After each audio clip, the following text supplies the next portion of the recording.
Let's do it. Let's get live on Instagram. All right, cool. All right, so yeah, let's rock and roll. So basically, welcome to the live.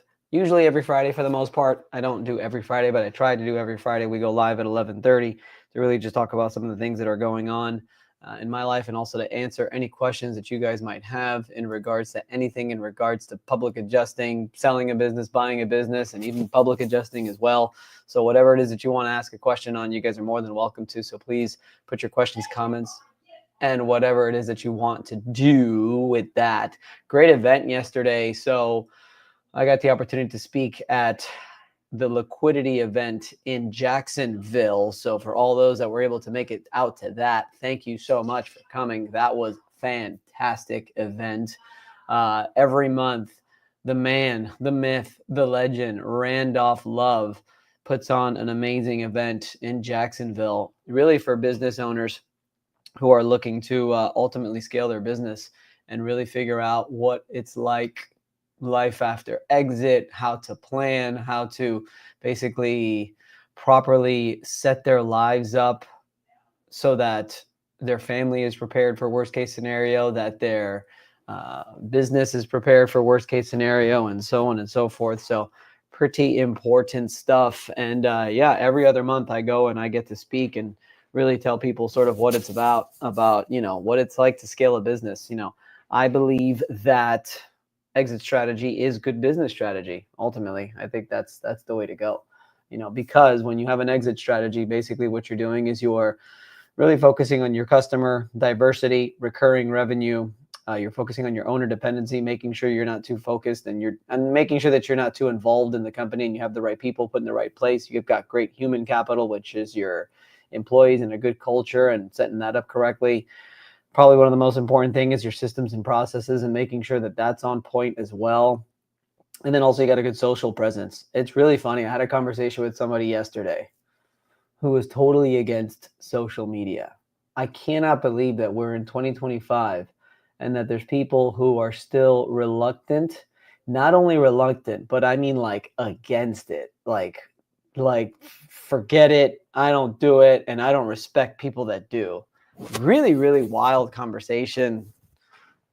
I have to stop being judgmental, to be honest, and tell myself that's their limiting belief. That's just what they have. If they believe that people that post on social media are all full of crap, or they're lazy, or whatever, if that's the belief that they have, then how would they ever even start doing something like that? It's like a lot of people, a big thing that I've been learning is that a big limiting belief that we have in becoming super wealthy is actually because we subconsciously believe that the wealthy are bad people, or they're businessmen and they steal and they treat people like crap and they don't pay taxes and all that stuff. If that's how you feel about the super wealthy, how are you ever going to become wealthy? Another limiting belief that people have with the super wealthy is that it's too much work and it takes a lot of their time, and they would prefer to spend time with their family, which is okay. But if you believe that becoming ultra rich and successful means that it's going to take up more of your time, then again, you're never going to become ultra rich and successful because you have a negative outlook on it. So in regards to social media, it's the same thing. If you're just completely against it and you don't have, one of my favorite books that I quote all the time is Mindset by Carol Dweck. And she talks about having a growth mindset or a fixed mindset. A fixed mindset is basically you're just kind of stuck in your old beliefs and you're stuck in your old patterns, and this is what you believe and this is how it is, as opposed to a growth mindset where you're just constantly learning and growing, and you're open to new things and open to new ideas and just overall different things. And one of those, in my opinion, is definitely the social media thing. I've always been open to it personally, and I completely understand why somebody would be like, no, I'm against the social media thing. I don't want to post. I don't want people to know about my life and stuff like that. But if you believe that posting on social media means that people are going to know more about your life, then why would you ever post on social media? It's just as simple as that. You don't have to post. You have the choice to post whatever it is that you want. And if you are going to be in business and you're going to be a business owner, and you're just going to be in anything at all. Like, it just gives you so many options when people around the globe get to like, know, and trust you, you know? And I just think that we're in a different time right now where nobody gives a shit, man. Nobody cares really about. Honestly, I've learned that the more open you are on social media, the more people are attracted to you. And the more people are attracted to you also ultimately means the more opportunities that you have. I'm going to give you a perfect example is right now, we just got a pretty cool deal with Jobber, okay? Jobber is a tremendous CRM platform for home service businesses for the most part. They could honestly run anything at all. And just from posting on my social media, they reached out to me 2 weeks ago to become part of their ambassador program. And for that, I get a commission and I get some revenue just by me having to promote Jobber once a month. This is not even one of those. I'm just doing it just because of the opportunities that come about from posting on social media. It's just weird opportunities that come about. I mean, everybody that I know that, see, yeah, look, this is totally me. I think it's sharing too much information about my life. I get it. But you get to choose what it is that you want to actually share. So it's up to you on whether you want to share your life or whether you want to share something else. So, it's just weird how the opportunities come about. Like, literally everyone on my team, almost everyone, not our amazing administrative team, but everyone on my team, all the public adjusters, and for the most part, almost everybody on my team became a part of my team because of me posting on social media. The relationships that I have had the blessing to develop in my business and just in my overall life, like, so many of them, I would say the majority of them have come through social media. Local people reaching out to me, asking questions, wanting to meet up, wanting, when I go to a particular city, they want to meet and they like want to talk. And you'll be surprised at the people that you meet. You know, it's not all people just trying to get something out of you. And then the last thing I'm going to say, because of social media, I had a conversation yesterday with a public adjuster / roofer at the event. And he was sitting at my table. I didn't know he was sitting at my table. I go up, I speak, the whole event takes place. And then at the end of the event, we start a conversation. And he just looks at me and he's just like, dude, I just want to thank you. I've been following your YouTube page since you first started. I noticed a little transition that you've made here into exit strategy, business brokering. And I want to just tell you that I'm just super proud of you and really thankful and grateful for everything that you've done. And he just like went off. Like, I had to stop him. I'm just like, dude, thank you.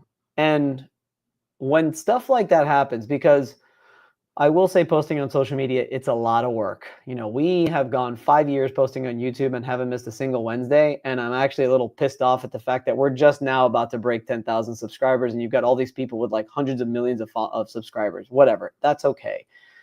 The audience, it's every 10,000, honestly, all 10,000 subscribers on the channel are like actual people. So that's kind of cool.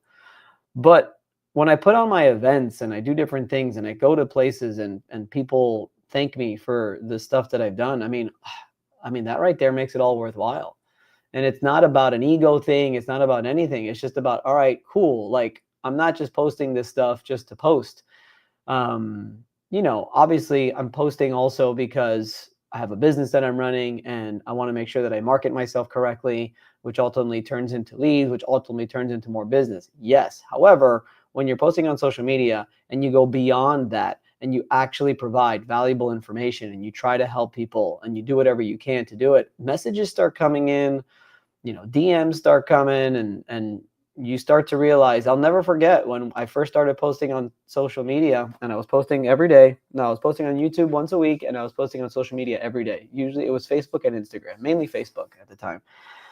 And I remember when I started to get messages. I remember when I started to get comments on the YouTube page. And back then, this is 2019, end of 2019.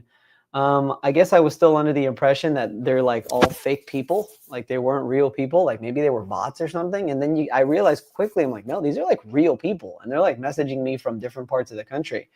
And it just becomes very rewarding when When your goal is to just provide valuable information and don't hold back and give it away as much as you can, and people actually start, resonating with it and being grateful for the fact that they're getting it, I mean, there's nothing better. But the problem is, I think that it's not even just about sharing your personal life. I do think that a lot of it also is just the fact that it's a lot of work. When people start to actually start posting and they're like, okay, I'm going to do it. I'm going to start posting on social media. And then after a week, they're just like, I don't feel like posting today. I'm just not feeling it. I don't want to do it. Well, guess what? That's no bueno either. Social media is a very 24-hour type thing where you need to stay on top and you need to keep posting. And it's the reason why one of the 5 daily non-negotiables, in the mastermind, in our group, in our community, is to post on social media 3 times a day, every single day, and stay consistent with it. It's very, very important. And it's important for your business.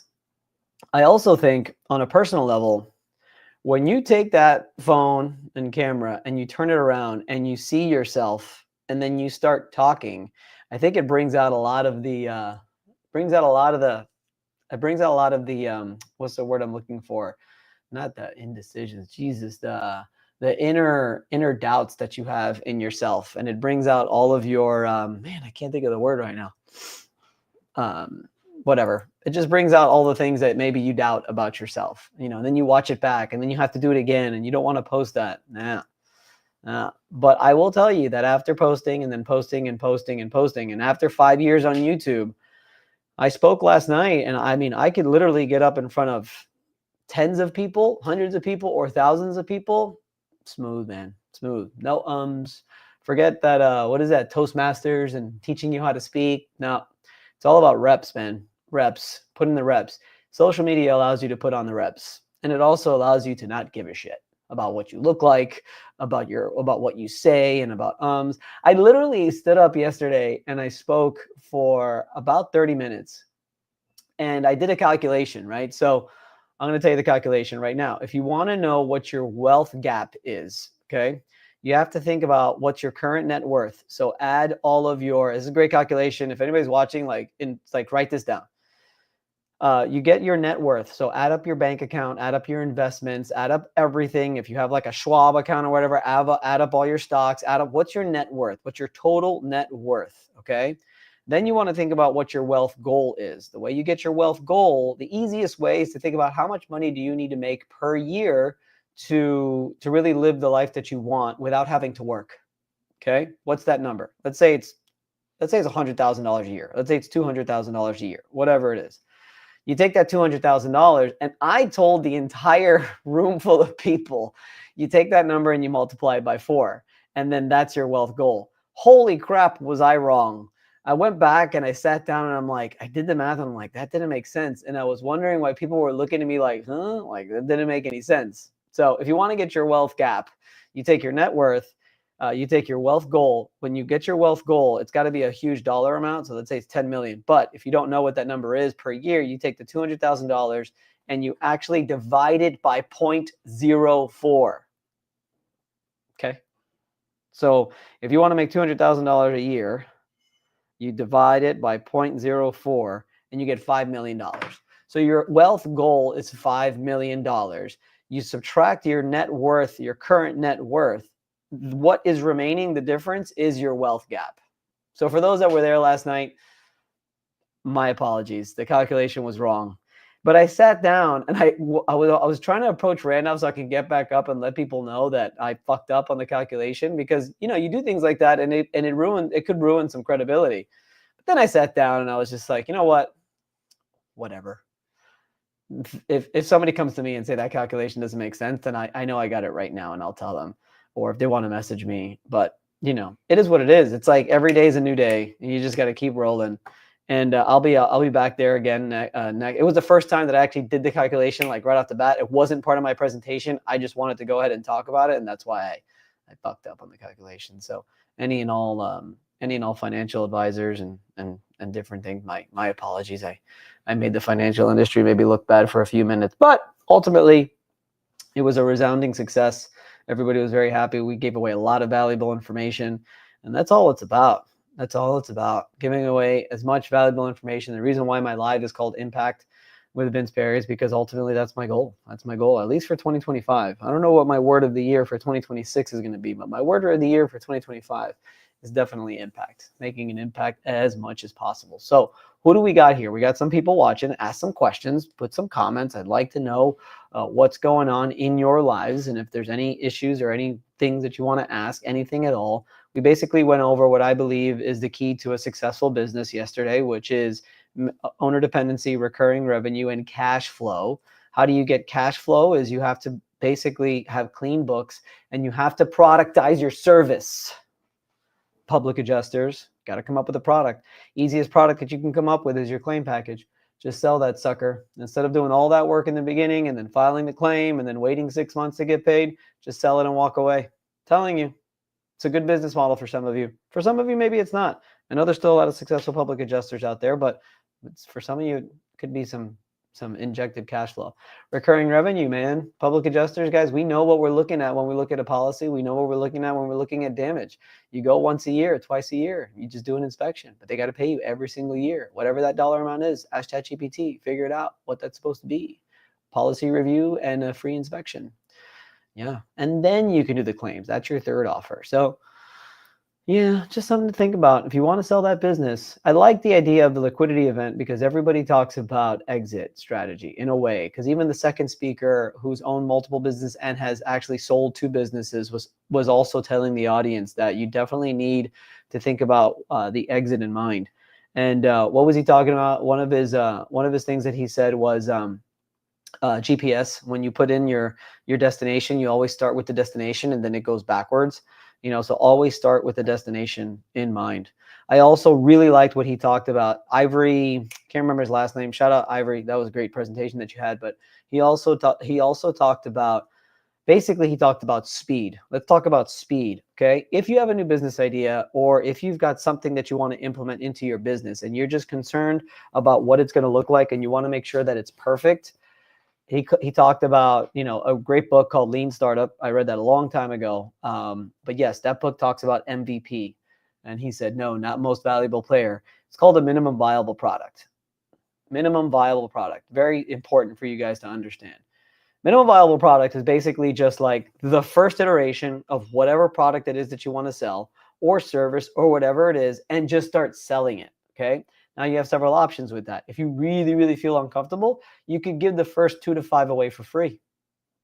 Because what you're looking for, you tell the person, look, all I want is 2 things: feedback and a testimonial. Because this way on the marketing side. But feedback is very important so that you could continue to make it better. And his example was great. He talked about the iPhone. People have the iPhone 20 now, whatever the hell it is, Samsung's phone 20, and it started with the iPhone 1, and then it went to 2, and what do? You go from 1, you get feedback, you figure out what's working, not working, and you come out with the next iPhone, feedback was working, you just keep, making it better and better and better. And the iPhone today, what it was when it first started, is obviously 2 completely different phones. Same thing goes for if you have an idea for a product or a service or whatever it is.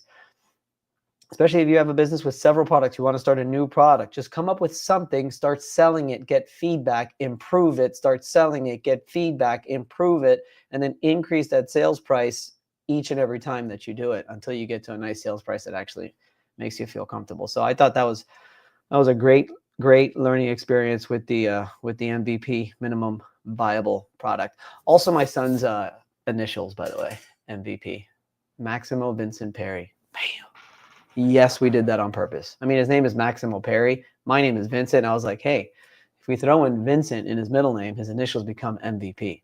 I thought it was kind of cool. It kind of happened by accident and on purpose as well. So great event last night. I'm really, really happy about how that went. And yeah, everything else has been pretty good. We're lining everything up with the business broker exit advisor. I got to be honest, I'm still trying to figure it out myself. We do have the value clarity report, which I think I could put a banner up here. Book your value clarity call. How about that? Calendly. I think that actually changed too. If you want to know more about what your business is worth, DM me clarity. That's going pretty well. Sales, guys. Sales is so important. You want to launch a business, you got to go all in on sales. All in on sales. Thankfully, I've got a great team from Elite Resolutions that actually helps me launch this. So that's been going very, very well. Team is great. Just implemented also one of my admin members to be an executive assistant for me. That's been nice. I taught the entire mastermind program on exactly how my executive assistant basically runs my life. It's pretty nice. I don't check any emails anymore, and I don't book anything in my calendar anymore. I basically, before I go to sleep every night, I look to see what my calendar is like the next day, and it's all set up already. And then when I wake up in the morning, I look again to see what I got to do. And it's very nice because I don't do any of it. But you got to make sure that you hire a rock star. And luckily, I have a rock star as an executive assistant. Shout out to you, Mariana. And yeah, what else do I got? That's pretty much it. That's pretty much it. But we got the Valley Clarity Report, doing a lot of sales, doing a lot of cold calls, doing a lot of opens. If you've received an open from me, yes, that is me. That is not anything else, but that is me asking about your business and asking to see if it's something that you want to potentially get organized. I did get a hot lead over this week of a business that is definitely looking to sell within the next year or two. So that's pretty exciting. We're going to sit down next week and we're going to put all those numbers together. Basically, the process is I'm going to sit down for probably 2 to 3 hours with this person. We're going to find out exactly what their goals are after they sell the company. Now, he's got 2 other companies, so he'll likely keep running those companies. But what are you going to do with the money that you get? Like, let's be smart with it. Are you going to invest it? Are you going to give it away? Are you going to donate it? Are you going to start another business? Like, just let's get some clarity as to what it is that you want to do. And then I have a team that I refer to of financial advisors and financial advisors and attorneys that I could refer him to make sure all that stuff is put together the way it's supposed to. Buy-sell agreements. Buy-sell agreements was a conversation I had yesterday with someone in my BNI group. That's a complicated subject. I think I have to look at that email actually to find out a little bit more and learn more about that. And yeah, it's going to be a long conversation that I'm looking forward to make sure we got everything in order. We'll put a valuation on his business as it is today. But I even asked him quick. I said, yeah, like if your systems and processes aren't right, you're going to get a low multiple. He's like, yeah, my systems and processes are a mess. I'm like, perfect. That's great. That's what we're going to probably work on. And that's probably what we're going to discover after our call to improve. Because literally, if you can make your business transferable in a way where you can give them an operations manual to someone and that knows nothing about your business and they can run your business just like that. If you're starting a business, start now. I would say start now. Definitely start now. No doubt. No doubt. But the last thing that I was going to get into is education. The reason why I want to get in, I had a conversation with somebody yesterday where he's a financial advisor, or he's studying to be a financial advisor. He was a public adjuster, and now he's getting into this new industry. And he asked me about what I'm doing. So I break it down in like five-minute rant of here's what I do, here's how I help, here's what I could do. And he just goes, dude, how the hell have you learned so much? You sound like an expert in this new field that you just started. And I said, honestly, it's all about execution. Not just execution. I did a leadership training with my team yesterday. It's not just about execution. It's about relentless execution. Like relentless execution, which means it's not just getting things done. It's like having metrics put behind it, having hard dates put behind it, making sure that they actually get done, having follow-ups on a daily basis to see if you're on track with those things or not. It's doing whatever possible to get it done, waking up early, staying up late, whatever it is. Relentless execution is it's actually one of our core values and it's always been. But making sure that you're getting shit done and you're getting it done fast. Back to speed, making sure that it's speed to market, getting it out there and then getting everything done. Relentless execution is so important because all I have been doing is reading. These aren't the books that are related, but I literally rewrote this entire book. Walking to Destiny is a great book. It's all about exit strategy and exit planning. It's written by the guy who owns the Exit Planning Institute. I wrote this whole book. Again, I didn't write it. I wrote it again so I could learn about it. And now I know a lot. I know a lot. That's for sure. That's for sure. And it's very, very important. Very, very important that if you are going to get into a new field, and I know, I'm going to say it. I know there's a lot of public adjusters out there that are thinking about it. If you're going to make a switch, if you're going to make a shift, I suggest that you learn as much as possible. Learn. Feed the mind. Okay, read books. I probably read about 6 different books when it comes to business brokering and exit planning and mergers and acquisitions and buying and selling businesses. And I continued to feed them. I was literally in the gym just listening to a podcast now of an exit planning podcast that most people would probably find boring, but I find fascinating because I want to learn more and more. And yeah, that's it. Educate yourself, speed to market, minimum viable product, and post on social media. That's basically what we got today. Yeah, don't forget, guys, follow me on YouTube, man. If you guys could share some stuff, especially those here that are watching right now, I would really appreciate it. Share some of these YouTube videos that I'm posting. I'd really appreciate it. It would go a long way. Like and subscribe as well. Also, if you could follow on Spotify, we're trying to get those numbers up also. But if you could share it, I would really, really appreciate that. It would really get our following up. Sebastian, education is key.